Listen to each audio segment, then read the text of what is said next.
In what year was the first play at the Garrick Playhouse? I'm going to say 1914. It's the right answer!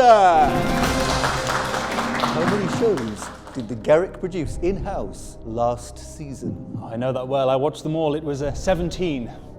It's the correct answer! In what year did the show Quiz first appear in the West End? It was either 2017 or 2018. 2018, final answer. That's correct, incredible! What was Charles Ingram colloquially known as? The coughing major. It's the correct answer. Unbelievable. Did the coughing major really cheat his way to winning £1 million? No. No. No.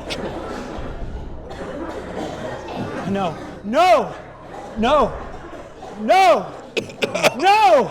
No. No.